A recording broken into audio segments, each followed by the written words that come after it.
Used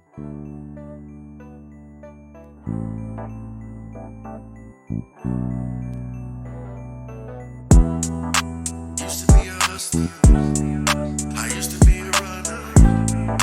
Came from the gutter. Now we be on that struggle. Used to be in a life full of crime. I gotta hustle and do whatever it takes to survive up in the jungle. Talking rock bottom from the gutter. I used to get in trouble, but now I'm beyond the struggle.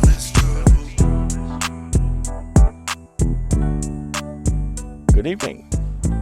Welcome to the Beyond the Circle podcast. My name is Chris. Tonight, I'm joined with Liz, and what we're going to do is we're going to go through her story of recovery and her journey into where she's at today. So, as we get ready to go in, go ahead and give us a brief description. Give us who you are, and before we get into the good stuff, just who you are today, any information you want to go from there, and we'll get going. Yep, my name is Liz. Grateful to be here. Blessed to be able to come on and share my story. Celebrating 7 years of sobriety.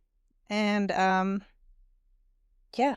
7 years. I know the date's coming up, right? Go ahead and kick the date. It's August 9th. August 9th. Yep. Congratulations. Thank That's you. awesome. I get the privilege of doing my first podcast host here on Beyond the Struggle with Liz as my first one. So excuse me if I don't get this fully correct, Yeah. but it's an honor for me to do this. Since I've met you, I've heard your story, and I haven't heard your story, but I've seen your story. Yeah. So this is an honor for me to sit in with you tonight also. So let's see. Where do you want to start? Well, I guess we can start, from the beginning. I grew up with, at a young age, my parents had me at a young age, and they ended up not staying together. They were 18, just out of high school. They had split up, and I ended up being living with my grandparents on my mom's side from, I think, like 1.5 to 2 years old to almost 4. My mom had moved up to Denver, and I lived in Pueblo with my grandparents. My mom met my stepdad, who is my dad, who raised me. He once they got married, they came down to Pueblo and got me and moved me back up to Denver with them. And I think from there it was kind of an adjustment. I had a new dad and living with my mom. And what age was that at? About 4, I want to say. And I think I struggled a little bit with mom being remarried and all the things like that, and just getting her back, stuff like that. They ended up having my sister and my brother. I think it was around 7 or 8 when they were born. And I, started watching a lot of, drinking habits happen with my mom. She was a pretty bad alcoholic. There's a lot of fighting and yelling in the house, so it was it was really unstable, I would say, growing up. I had witnessed a lot of, the drinking and things like that. Going into high school, I guess let me backtrack a little bit. I think like a lot of insecurity. I dealt with a lot of insecurity, I think, at a young age. I didn't really felt like I fit in very well. So going into high school, I met a few friends and started partying with them, like normal high school kids do. Go out on the weekends, party, things like that. And I started to notice a little bit with myself that kind of what the numbing effects were from the alcohol, how it made me feel. I didn't feel that insecurity anymore when I drank. I didn't feel like I didn't fit in. I didn't feel anxiety or depressed or anything like that. And that drinking, started becoming more and more and more. As I got older, though, I didn't graduate high school. I ended up getting my GED, but I always pursued something with working with animals and working with dogs. So I did start college at Bel-Ray Vet Tech School. I wanted to be a vet tech. I think everybody wanted to go to Bel-Ray. Yeah, I loved Bel-Ray. Unfortunately, my partying and stuff took that to a quick halt. I didn't finish. And then I think, it kind of just snowballed into a lot of drinking and partying, and the partying became more important than anything else. I would have a job and work for a while and quit my job, things like that. Once I got into my 20s, started dating the wrong guys. I started getting mixed up with a lot of physically, mentally, and emotionally abusive guys. I don't know why. I guess my picker's broken, I guess they say. Started dating a guy, started doing a lot of cocaine. I was working full time, but then my drug habits became more important than work. So then I would lose my jobs. I think in my about like 24, 25-ish is when I think I started doing meth. At that time, my mom and my dad had like split up. My mom moved to Pueblo because of her drinking was just out of hand. And so she ended up taking off. And that kind of just like plays a lot of part in like my insecurities that I felt, or abandonment issues, I guess. I could see why. And even though I didn't live with her, just the fact that she took off like that it really was hard to see that. She took off, she moved down there, and she continued drinking like crazy and all the things like that. And it just, broke my heart watching my sister and my brother, struggle because mom left type of things. But I think at that time I had met somebody who ended up becoming my boyfriend, who was my drug dealer. So I had, access to meth all the time and alcohol all the time. And I basically just ran the streets with him for probably about 6 years. And we went from hotels to sleeping in the car to couch surfing to all the things. And that's when my drug addiction started really I nosedived straight into my addiction. And then in 2011... Take your time. Definitely take your time. I was staying at a hotel down off of Arapahoe and I-25, and I got a call that my mom had passed away. And I think that, and I beat myself up a lot about that day, because I had gotten the text from my dad, hey, I need you to call me. We need to go down to Pueblo tomorrow. And at first I was excited because my dad and brother and sister had stopped talking to me really at this point because of because I was running amok. And I was excited that he had texted me. I seen dad popped up on the text. And then when I opened it, I was like, well, we need to go to Pueblo. And my first thought was, oh, it must be one of my grandma or grandpa. And when I called him, and he was just like, it's your mom. It sucks because I was sitting in a hotel getting high when I get this call that my mom passed away. So I beat myself up a lot about that. But at that point, I started talking to my dad and my brother and my sister again. And at that time, I decided, okay, I think I'm going to get sober. And I talked to my dad. I was like, Dad, I want to get sober. I want help. And he came and sat down with me at my aunt's house, and we went over like rules, like, okay, you can move in, but you need to go to therapy. You need to go to AA. You need to do all the things. And I said, I'll do everything. And so I got to move back home with them. And this was in like May of 2011, right after she passed in April. And I did good. I was going to therapy, grief therapy for my mom. I tried a couple AA meetings. I didn't really go that much to that. I felt really awkward. The first AA meeting I ever went into, I felt really uncomfortable. And so I kind of shied away from it. And I got a job. I was going to work. They started trusting me again. I got a car. I was able to take myself to and from work. And it was really awesome. I was on a good path. And then my mom's birthday was coming up in September.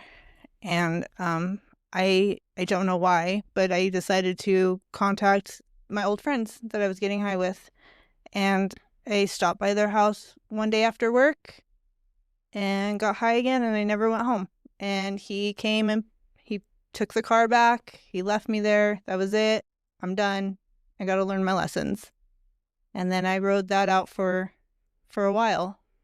So before we go any further on that, with what you saw your mom doing at a young age, Mhm. did you ever have like the thought like, why does she like? Were you ever angry with her while she was in her addiction? Oh yeah, my mom and I had a really rough relationship growing up. Her and I would fight, man, and it was awful.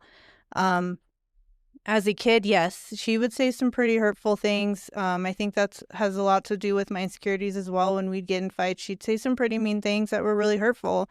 You know, your mom is supposed to be your biggest cheerleader. Your mom's supposed to help you and guide you, and I didn't have that from my mom. So when you were navigating that part of life, were you ever like, I'll never do that? I'll like, because I grew up with my dad that was a drinker, and then my mom was addicted to meth, and I would always watch them and be like angry, like I'll never do that. I'll like, Yeah. how can they do that? And then like, did you ever have that opinion? Um, I don't know. I don't think so. Like I think in my eyes just growing up watching her be that way, it was almost like it was normal but not normal. Okay. I would go to like friends' houses and see their parents be normal, having like family dinners, or their moms are just in a good mood, or like they take us to the mall. My mom was not that mom. Okay. Um, at a young age, no, I didn't. I don't think I did. But as I got older and understood more, I think I started feeling sorry for her. Um, because I was in it and I could understand Right. at that point. And that's why I wanted to go Yeah. back a little bit, because there's going to be someone that's in your shoes now that's going to watch this and have, I mean, and we were just outside talking how small this community Yeah. is, how big it is, but really how small it is. And someone's going to be thinking the same thing. And what I wanted to touch on was like, did they ever make you feel guilty, or like, did they ever make you feel like it was just okay to be that way? And the only reason I ask is because I want someone to recognize if they're in that hole themselves right now, how to identify, and then as you go on with your story, how they could pick up the way you walk and the way that you were able to navigate. Yeah. I'm not sure. I think I tried to not be home as much as I could as a kid. I would definitely bail to my friend's house as much as I could, because you never knew what you were coming home to. Right. And I'm pretty sure that's where I built anxiety, if like that. But I didn't know that I had anxiety as a kid. I didn't understand the feelings that I was feeling. But I'm not sure. I think that anger, yeah, I was angry with her a lot as a kid, for sure. And I couldn't understand why we couldn't have a normal family, and why I couldn't have a normal mom. But I don't know. I like it as I got older though, and there was one point where she noticed my drinking problem was a problem, and she had made a comment to me one time, and was like, "Hey, I think you need to get some help for your drinking." And I told her, I said, "I will absolutely get help for my drinking if you'll do it with me." And that was the end of that conversation. So I don't know. Yeah, it's Yeah. rough. It's rough because like I'm sure someone was at that time of your life, someone called you out on that, Mm-hmm. and you know what I mean. We're Yeah. all human, you know what I mean. Yep. So that it's funny how, like, not funny, but it's like as you grow through it, right? You can see now, and okay, that I could have this and I could have that, Yeah. and how it opens up. So go ahead and jump back into the part where you're going to go ahead and that. So I moved back in. I tried everything. Oh, and then I fell off. And that's when I decided I was angry at everything and everybody in this entire world, including God. I was so mad. I couldn't understand why he would take her and not help her. I couldn't understand. So I was angry at everybody for not helping her. I was angry at everybody for not stepping in.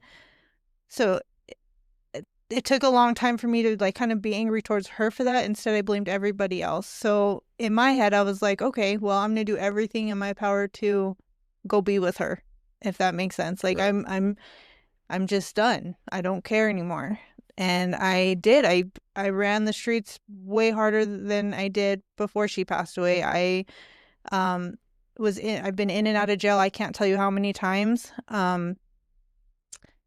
And I just don't, I just remember I was just super angry. And, So at that point there, have you already gone to rehab, or No. was this like your approach to rehab, or? So I got sober in 2018, and this all started in 2011. So for those years, I just ran really hard. I can say though, the last 3 or 4 years of my addiction, I ended up in a relationship with someone who was extremely physically abusive to me, and emotionally and mentally abusive to me. I remember just crying. I would cry so much because I just wanted out. I just wanted to be done. I didn't know what to do. And at that point, nobody was talking to me. I didn't have a relationship with my sister or my brother or my dad anymore. I burnt those bridges at that time, and I felt so alone. I felt so scared, and I didn't know what to do. And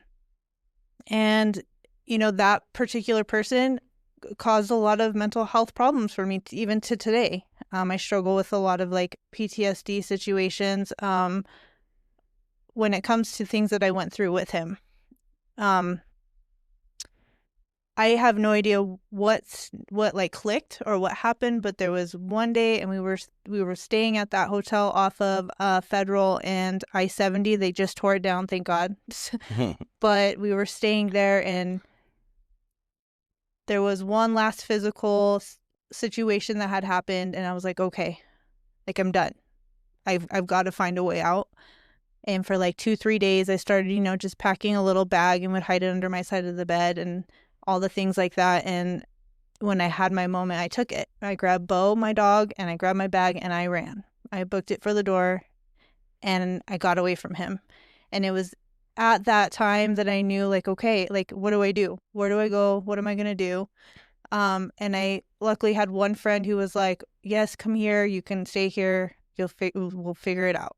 So I was able to do that. And it was that was like that last year before I went to rehab where I was like tired. I had like 5 warrants in like 3 different counties, and I was hiding from the cops. So I couldn't call the cops because I was hiding from the cops for all my warrants.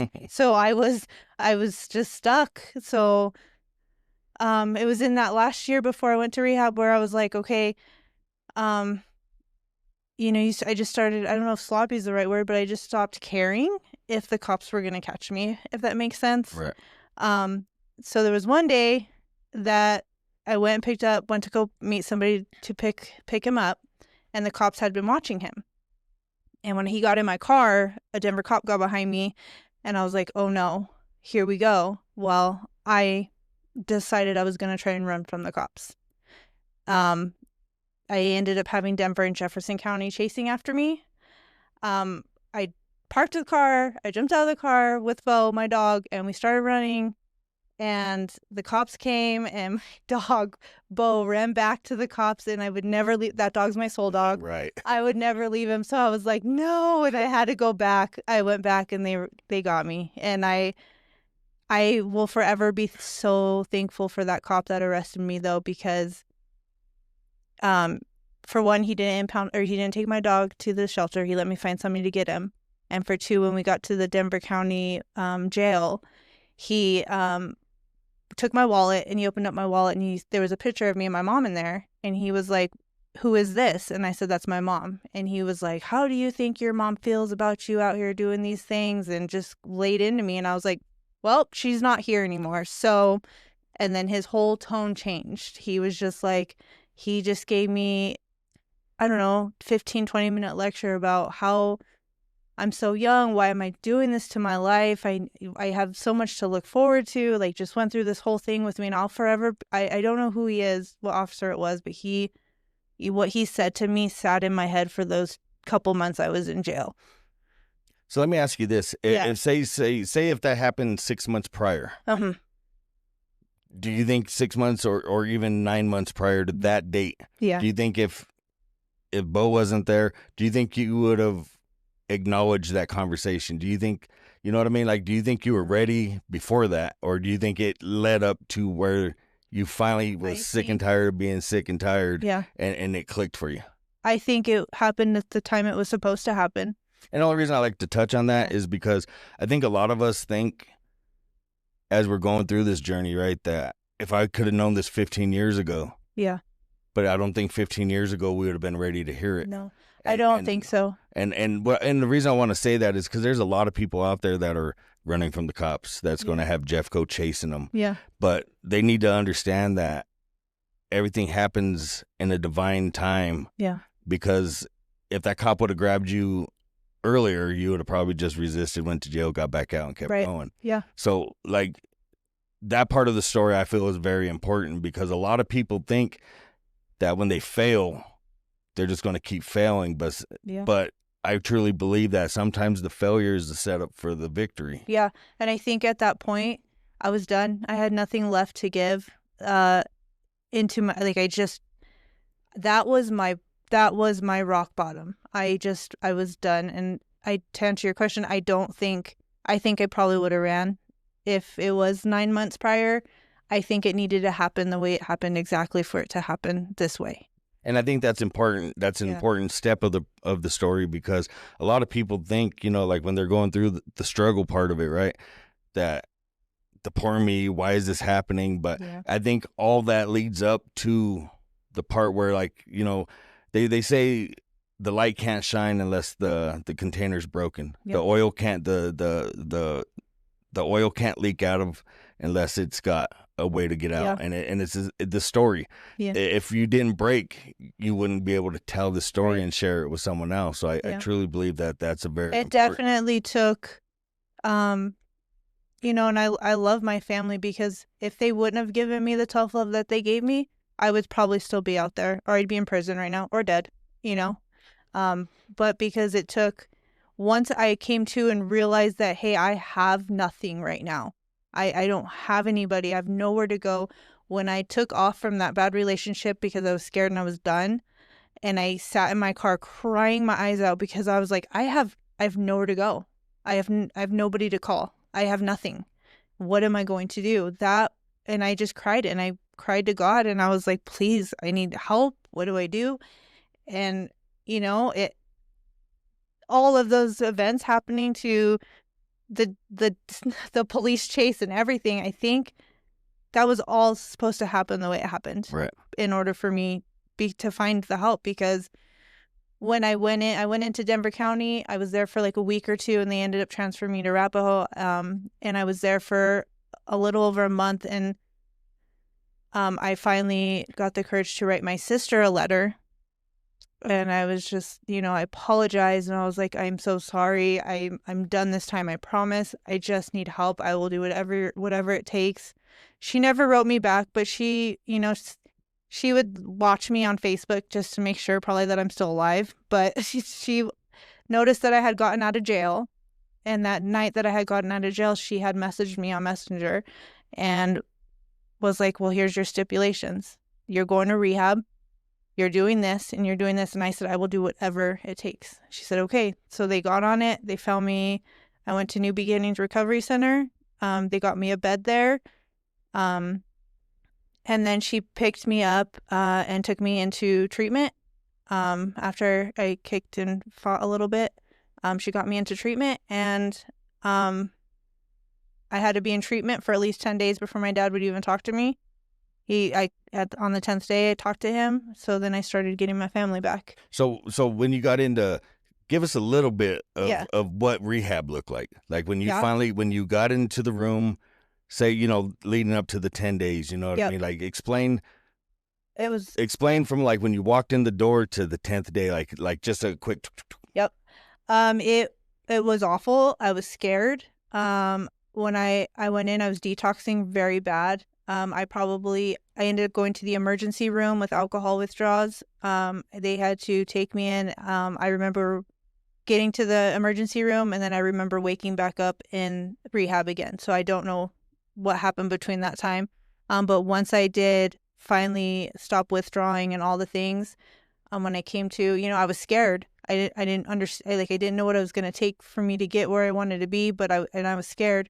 But the community I had in there was amazing, and I was ready to hit the ground running once my physical health was okay. So out of your story there, how many times did you actually go to rehab? Was it just the one time? Just this one time. Okay. Yeah. And no any relapses during that point, or No, I have not relapsed. Oh, that's okay. Yeah. That's awesome. Yeah. So I've always heard crazy stories about like all my friends that went to rehab that they got worse in there.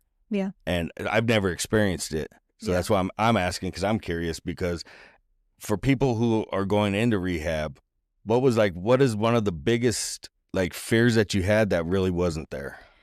My fear when I went into rehab was that I was going to be alone.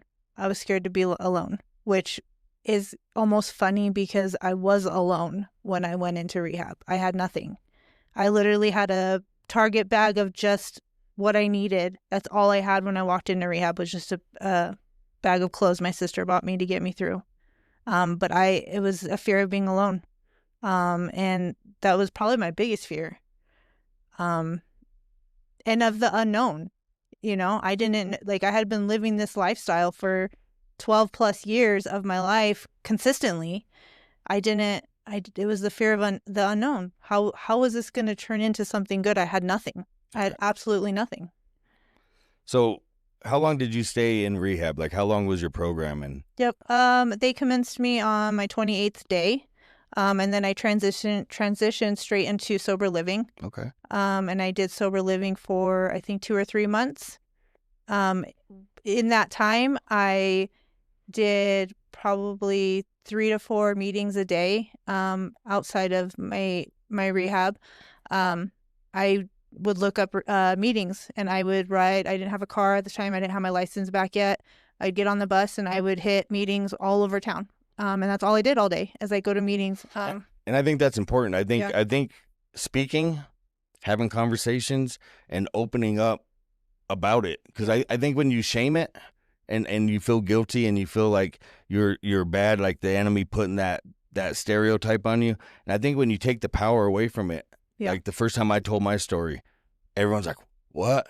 Mm-hmm. Okay, it's like that Eminem song. Yeah, I did. I did throw up my mom's spaghetti. You know what I mean? And like he took all the power away from his story, and the other guy couldn't rap no more. And I feel like when you get out and you meet these people and you get in the community and you put in the work. Yeah. And like you said, you're ready to hit the ground running, and I applaud that, because a lot of people wait for this to find them, and I think sometimes what they don't realize is that for you to get it, you have to pursue it. You have to put in the work. You do. So how long were you in sober living for? About 2 or 3 months. Okay. I started feeling uncomfortable in there. There was a roommate of mine who was consistently relapsing, and there was just no repercussions for it.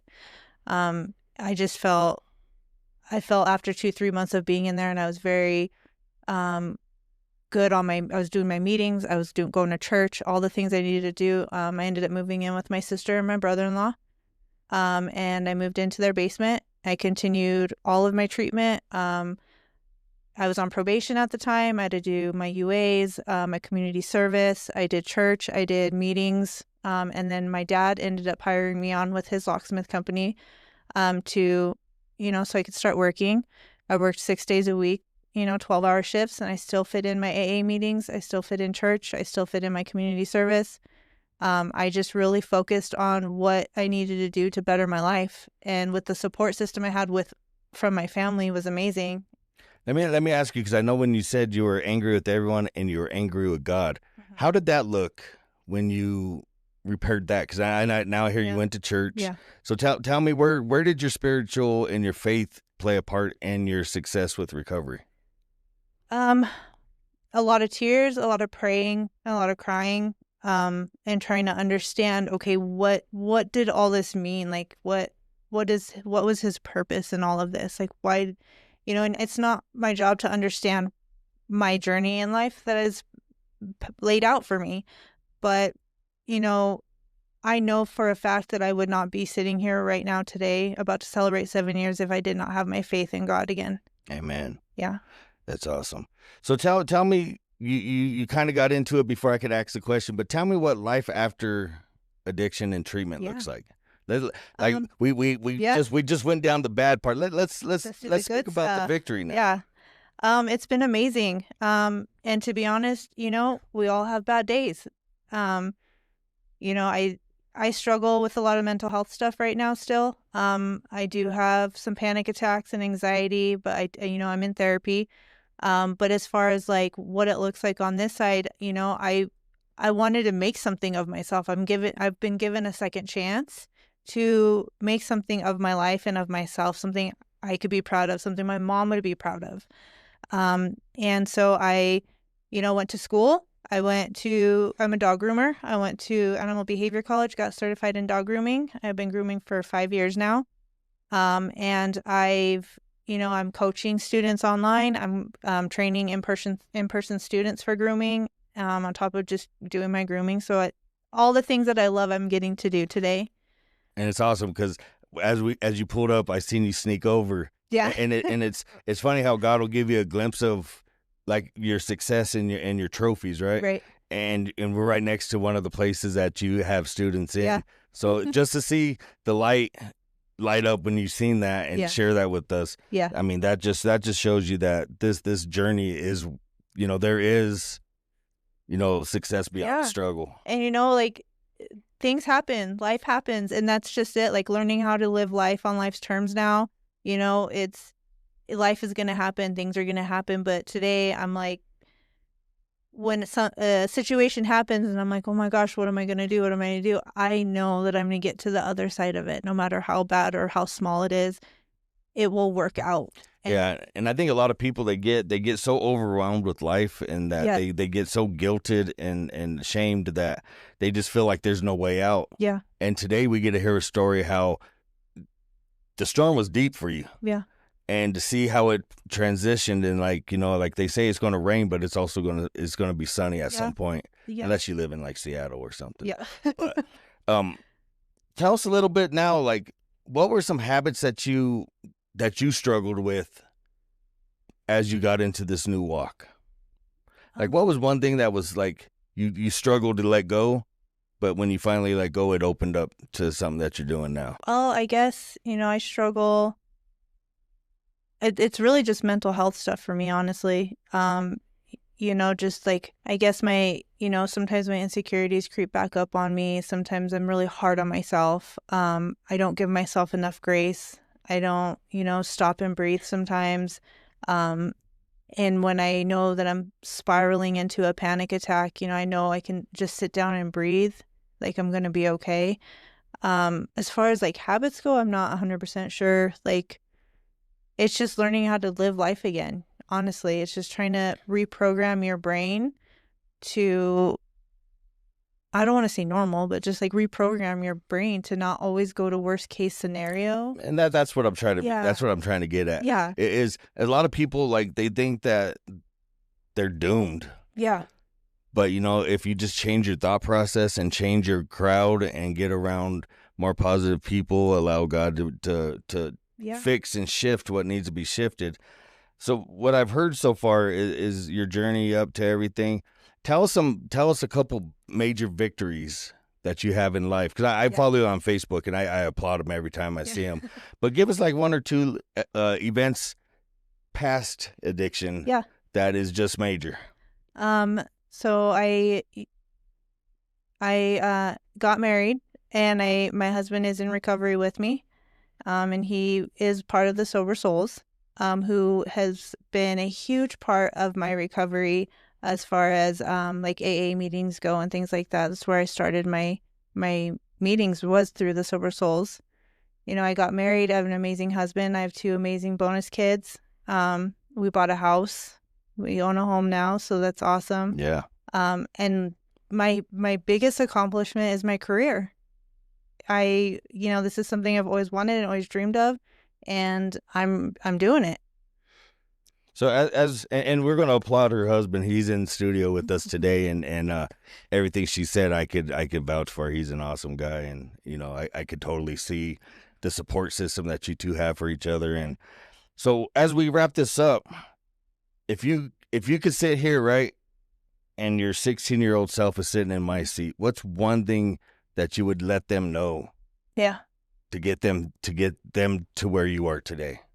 To love myself. to give myself grace, to be patient and be kind. I think I beat myself up a lot as a kid. And today I get to love myself today and be more gentle. But yeah. It's definitely been an awesome time listening to your story, and it's very inspiring. And I applaud you for coming, because I know when I told you about this, it was kind of a hesitant. Yeah. But see, guys, it's not that bad. Come in, It's not that bad. This one's cool because we got to sit down face to face. But I want to thank you for trusting me Thank you to be part of this, because for me, I know the family Yeah. very well, and this means a lot to me.